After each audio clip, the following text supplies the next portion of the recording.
그대 내게 올 때 백마 타고 오지 않아도 그대 내게 올 때 반짝이는 선물 없어도 그대 내게 올 때 날 알아보는 눈빛 하나로 그걸로 나는 충분해요.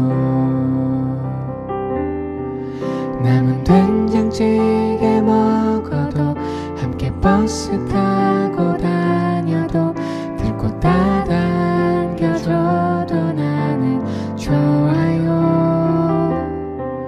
변치 않는 그대 있다면 나만 사랑하는 그대라면 나는 모든 걸 가진 사람인걸요.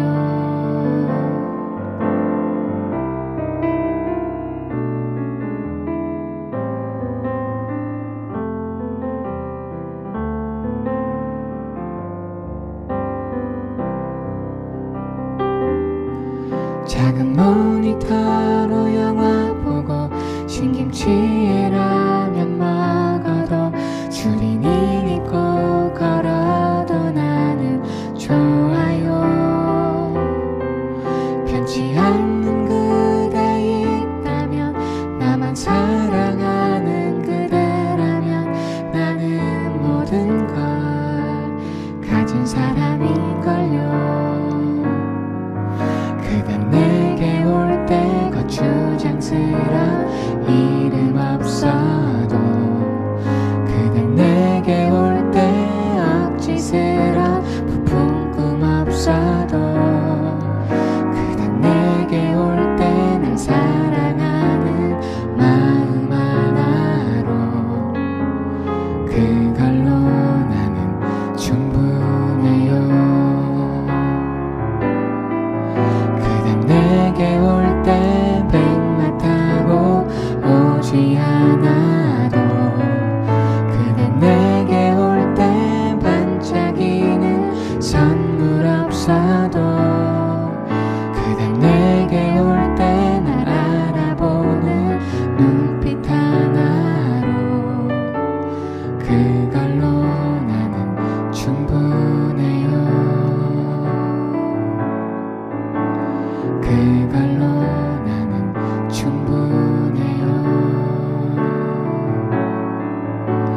그걸로 나는 충분해요.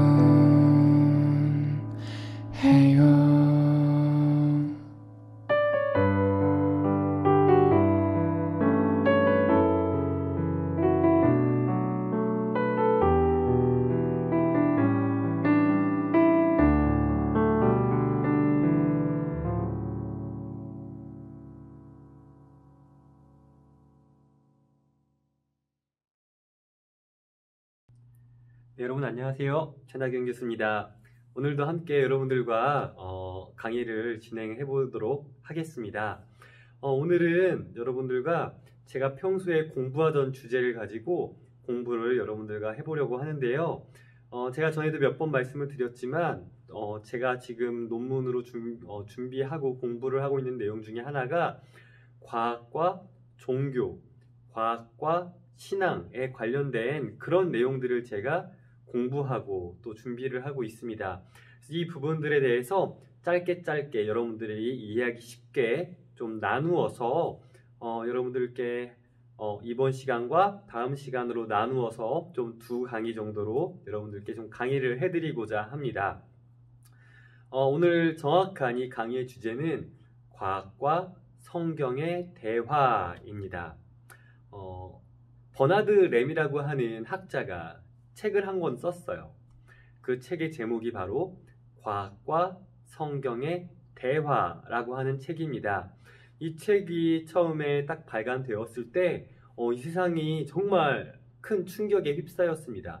왜냐하면 과학과 종교 또는 신앙이 함께 엮일 수가 없는 그런 관계에 있다라고 생각을 했는데 이 책을 통하여서는 과학과 신앙 또는 종교가 엮일 수 있는 것이다 라고 주장을 했기 때문입니다. 그리고 그것이 많은 사람들에게 공감을 불러일으켰고 그것을 통해서 또 많은 연구들이 일어났기 때문이에요.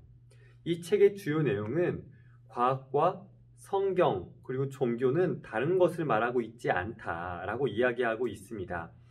과학은 성경과 일치할 수 있어야 하고 또 과학은 성경을 통해 성경은 과학을 통해 서로 보완하며 이야기할 수 있다라고 이야기하는 것이 바로 이 과학과 성경의 대화라고 하는 책입니다. 세계적인 무신론자 중에 그러니까 신이 없다라고 이야기하는 사람들 중에 바로 리처드 도킨스라고 하는 사람이 있습니다. 이 사람은 정말 무신론에 관련된 책을 몇 권을 썼는데요. 신없음의 과학, 그러니까 신이 없음에 관련된 과학에 대한 내용을 책으로 집필한 적이 있습니다. 거기서 과학은 신이 없음을 증명한다라고 이야기를 하죠. 그러니까 과학 자체는 인간이 만들어내고 인간을 통해 이루어지는 것인데 이것에는 어떠한 신의 개입도 있을 수 없다. 오히려 과학을 통해 인간은 신이 없음을 증명한다라고 표현을 하고 있습니다. 여러분 과연 그럴까요? 리처드 도킨스의 이 말들이 여러분들도 공감이 가십니까?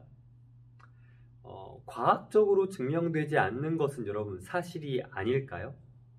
과학적으로 증명할 수 없는 것들이 있을 수 있는데 그것들을 우리는 사실이 아니다 라고 이야기할 수 있는 것입니까? 여러분 어떻게 생각하세요? 우리 그것에 대해서 고민해 보면서 우리 동영상 하나 보고 오도록 하겠습니다. 조금 더 여러분들이 이해하기 쉽도록 동영상을 준비했는데요. 함께 한번 보고 와서 다시 한번 이야기를 꺼내보도록 하겠습니다.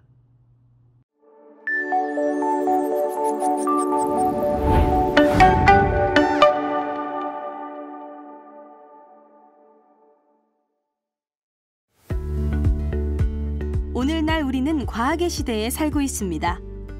인간의 문명은 과학으로 이루어져 있다고 해도 과언이 아닌데요. 우리가 쓰는 전자기기부터 생물학, 심지어 인간의 생각까지도 뇌과학이라는 학문을 통해 밝혀지고 있습니다. 과학이 지배하고 있는 세상에서 신을 믿는다는 건 과연 가능할까요? 20세기에 들어서며 기독교는 많은 무신론 과학자들로부터 비판을 받고 있습니다. 이러한 비판에 앞장선 사람들 중 대표적으로는 유명한 진화생물학자인 리처드 도킨스를 들 수 있습니다. 무신론 과학자들은 과학만이 이 세상을 판단할 수 있는 유일한 근거이며 과학으로 증명할 수 없는 것은 이 세상에 존재하지 않는다고 주장합니다. 따라서 이러한 과학의 시대에 신을 믿는 것은 비이성적이고 비논리적인 일이며 종교를 믿는 것은 당장 멈춰야 한다고 주장하는데요.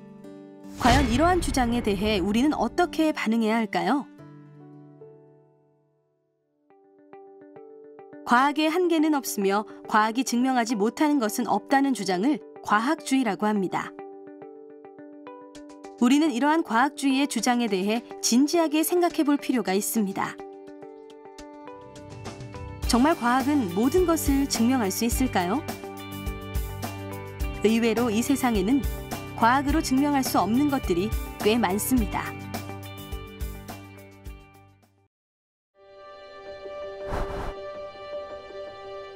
인간의 도덕성이나 선과 악을 과학으로 증명할 수 있을까요? 이러한 가치는 과학으로 증명할 수는 없지만 누구나 암묵적으로 선과 악을 판단합니다. 예를 들어 과거 나치들이 행했던 대학살에 대해 그것이 선한 것인지 악한 것인지 과학적으로는 증명할 수 없지만 우리는 이미 그것이 악이라는 것을 알고 있습니다.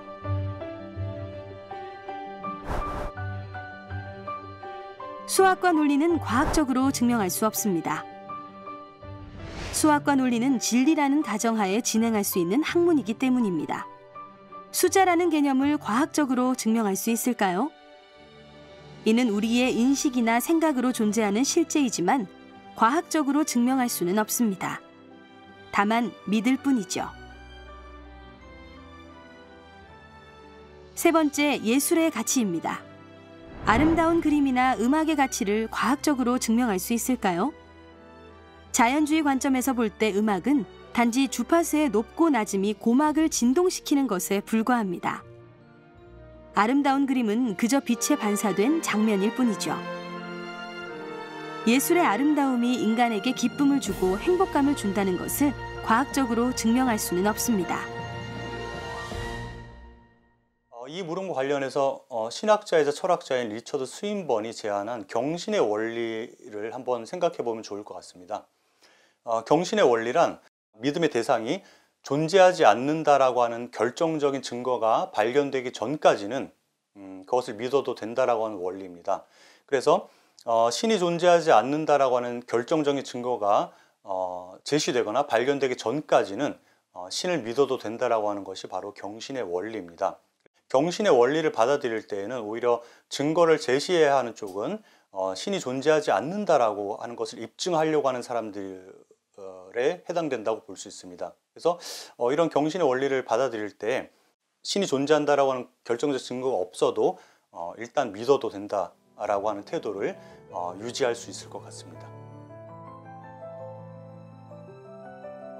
과학과 과학주의는 다릅니다. 과학이 세계를 탐구하는 학문이고 철저한 이론과 검증으로 이루어진다면 과학주의는 과학이 세상의 전부이며 과학으로 증명할 수 없는 것은 없다고 주장하는 철학적인 주장입니다. 따라서 우리는 과학과 과학주의에 대해 뚜렷하게 구분할 필요가 있습니다. 그리스도인은 하나님이 이 세상을 지으신 창조자라는 믿음을 가지고 있습니다. 하나님께서 이 세상을 지으신 창조주라면 당연히 그 창조주는 이 세계의 물리 법칙을 초월하는 분이 아닐까요?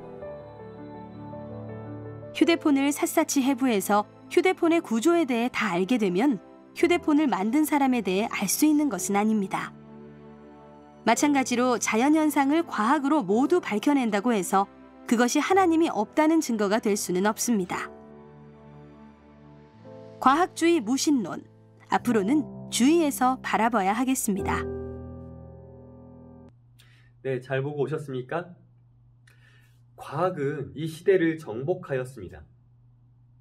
AI, AR, VR, 정말 4차 산업혁명의 그 많은 부분을 과학이 차지하고 있습니다. 이러한 과학은 계속해서 우리의 신앙 또는 종교 또는 그 종교 안에 어떠한 법전들, 기독교에서는 성경에 대해서 위협을 하죠. 너희가 틀렸어. 오직 과학만이 최고야. 그러니까 인간이 생각하는 것이 인간이 생각하는 것 그 한계 내에서 우리가 생각하는 그 과학을 가지고 모든 것을 밝혀낼 수 있는데 그것을 밝혀낼 수 없는 것들 또한 과학은 인정하지 않는다라고 이야기를 하죠.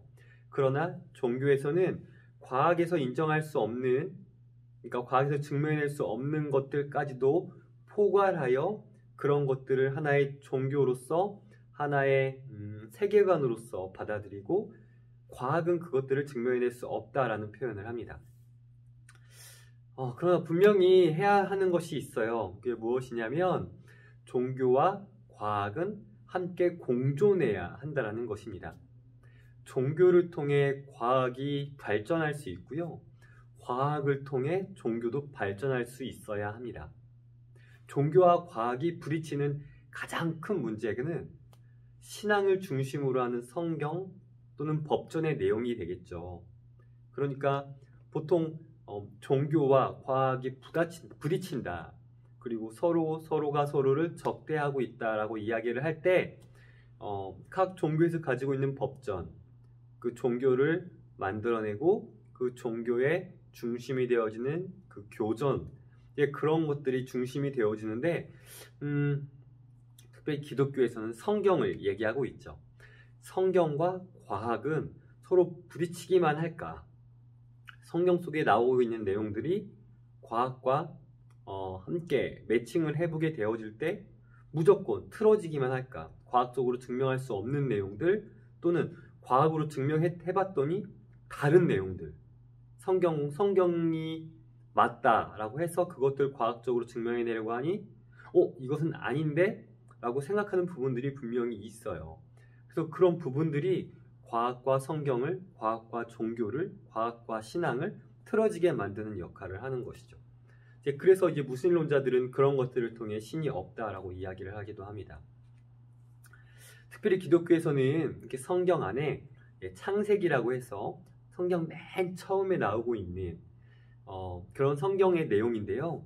세상을 창조하고 세상을 처음 만들어내고 그 이후에 일어났던 많은 이야기들이 나오고 있는데, 그것들을 증명하는 문제들을 통해서 과학과 이 성경이 서로 적대적인 관계를 만들어가고 있는 것 같습니다.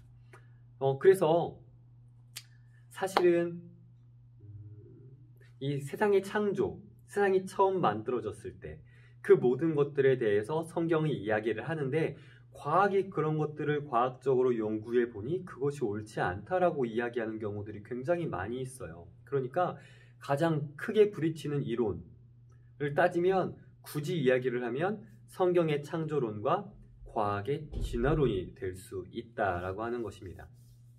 그래서 다들 창조론과 진화론은 적대 관계로서 극과 극을 달린다라고 생각을 합니다.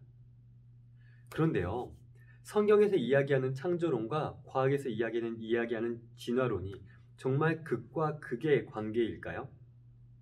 어떻게 보면 그것은 오해다라고도 이야기할 수 있습니다.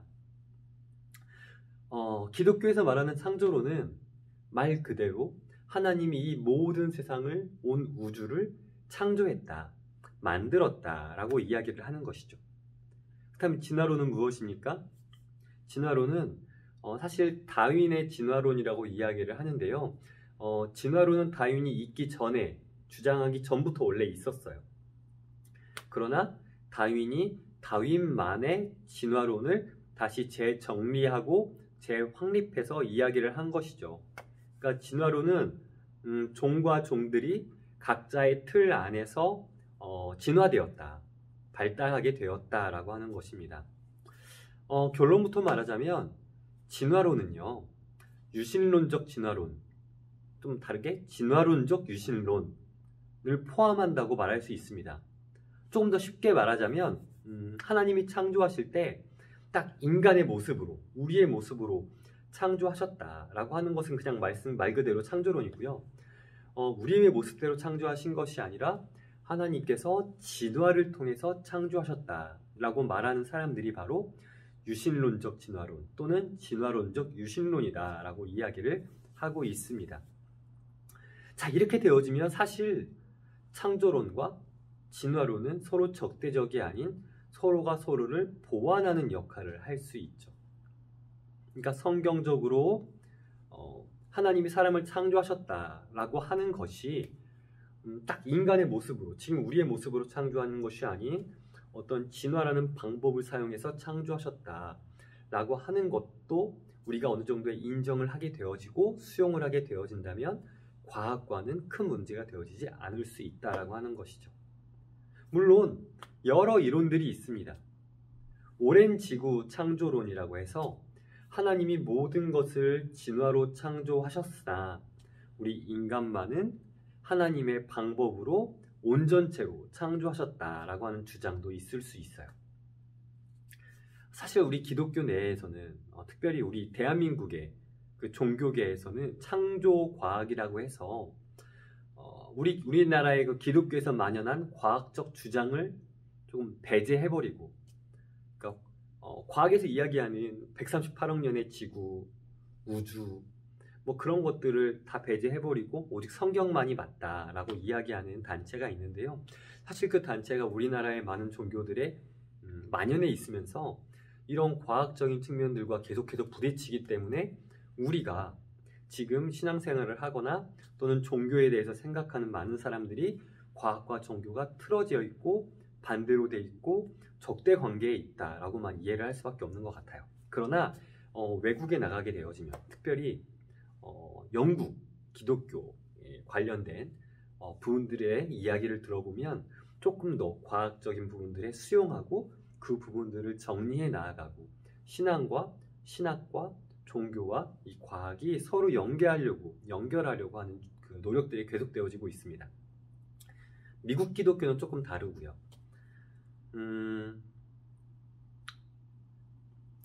사실 여러 단체들이 이런 노력을 하고 있어요. 우리나라에서도 마찬가지고요. 과학도 종교도 사실은 서로 대화하기 위해 많은 노력을 기울이고 있습니다. 지금 현실에서는요.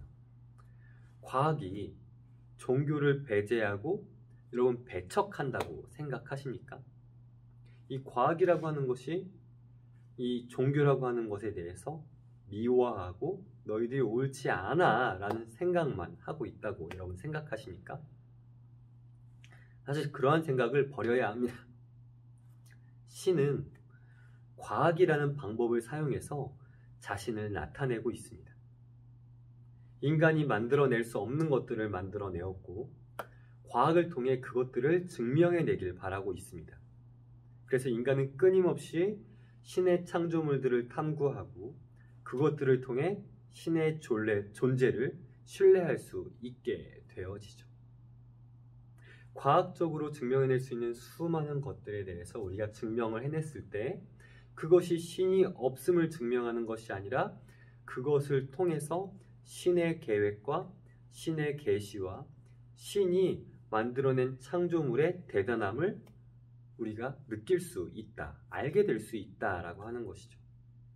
그래서 우리 기독교에서는 두 가지의 계시를 이야기합니다. 하나는 자연 계시라는 것이고요. 하나는 특별 계시라고 하는 것이에요. 자연 계시라고 하는 것은요.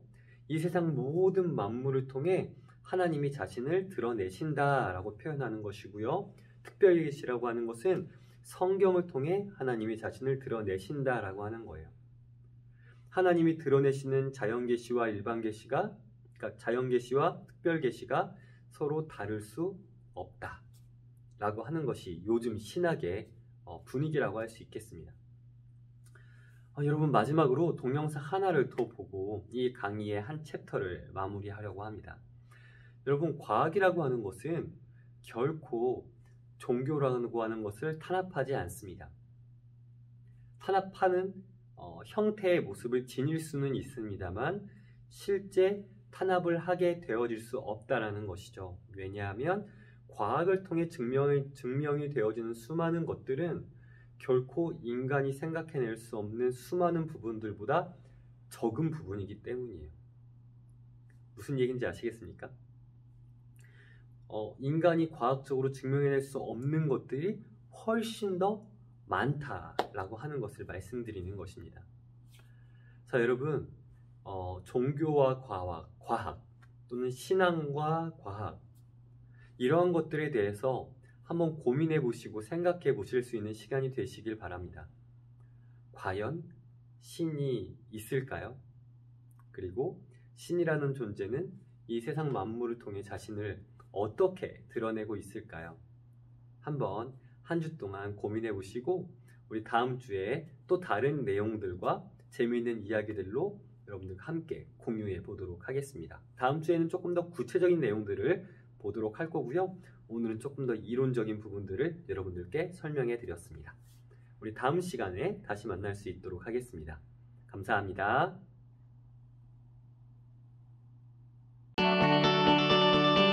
오늘날 많은 사람들이 과학과 종교는 서로 화합할 수 없는 영역이라고 생각합니다. 생명 연구와 같은 과학 분야에 대해 종교계가 반대 입장을 표명하거나 종교야말로 인류 문명에 해를 끼칠 뿐이라고 주장하는 무신론자들의 목소리도 큽니다.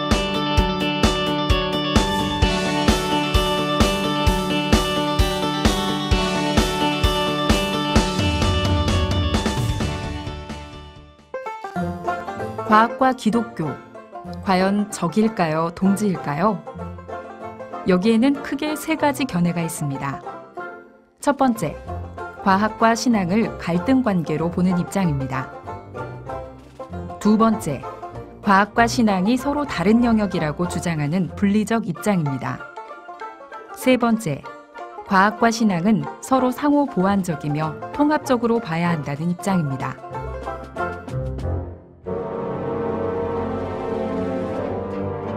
우주, 진화, 심지어 뇌과학까지 과학이 모든 걸 다 밝혀내고 있지 않은가. 종교는 인간이 만든 허상에 불과하다네. 인간의 지식으로는 절대 이해할 수 없는 하나님의 계획이 있다고. 신의 영역을 침범하는 건 신성 모독이야. 과학과 기독교 사이의 갈등의 역사에는 늘 갈릴레오 사건이 빠지지 않고 등장합니다. 갈릴레오 사건부터 창조 진화 논쟁에 이르기까지 여러 사건들을 보면서 사람들은 과학과 기독교가 근본적으로 대립하고 있으며 끝없는 논쟁을 벌일 것이라고 속단하게 됩니다. 신앙은 초자연적인 세계를 다루고 과학은 자연 세계를 다루기 때문에 이 둘은 서로 독립적일 수밖에 없다는 의견입니다. 과학과 종교는 전혀 다릅니다. 과학이 할 수 있는 영역과 종교의 영역은 엄연히 구분되어야 하고 말고요. 분리론에 대한 비판은 무엇이 있을까요? 일단 분리론은 종교와 과학을 떨어뜨려 놓음으로써 공적 담론에서 종교를 소외시키는 결과를 가져올 수 있습니다.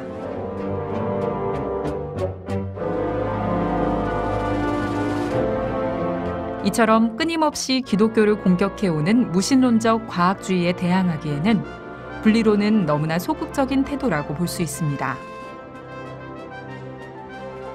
세 번째, 과학과 신앙은 서로 상호 보완적이며 통합적으로 봐야 한다는 입장입니다. 신앙과 과학은 이 세상을 이해하기 위해 서로 보완적인 역할을 하는 파트너와 같다는 것입니다. 과학적 지식이 증가함에 따라 성경을 해석하는 방법도 보완될 수 있고 과학적 연구를 통해 하나님의 위대하심과 영광을 목도할 수 있습니다. 반대로 신앙은 우리가 과학을 어떻게 그리고 왜 해야 하는지에 대한 신앙의 틀을 제공합니다. 과학이 지금 우리가 경험하는 모든 자연세계를 다 완벽하게 설명할 수 있는 것은 아니고 아직도 과학으로 답하지 못하는 내용들이 굉장히 많이 있거든요. 근데 그런 차원에서 보면은 과학이 설명하지 못하는 어떤 영역들을 인정하는 것은 과학이 겸손하게 취해야 될 자세가 아닌가 이제 저는 그렇게 생각하고 이제 크리스천들의 경우에는 전제가 얼마든지 그 자연이라는 책을 읽어내는 과학의 결과들을 가지고 하나님의 창조를 이해할 수 있거든요. 그래서 그런 면에서 우리가 성경을 좀 이해하면 그러면은 성경의 본문이 과학의 내용과 모순되는 것처럼 보이는 부분들을 좀 극복할 수 있지 않을까 그렇게 생각이 됩니다.